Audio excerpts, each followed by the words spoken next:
కృష్ణుడు వచ్చాడే వచ్చాడే కృష్ణుడు వచ్చాడే యమునా తీరాన ఉన్న రాధను చూశాడే చూసాడే రాధను చూసాడే ఫ్రూటులని గోపాలుడే సూటు వేసే భూపాలుడే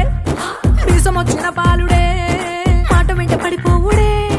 కటిక చీకటిలో కన్ను కడతాడే వెన్న ముద్దలని వెంట పడతాడే కోల చేస్తాడే కాలమేస్తాడే మాయలోడు వీడే హై బృందావనం నుంచి కృష్ణుడు వచ్చాడే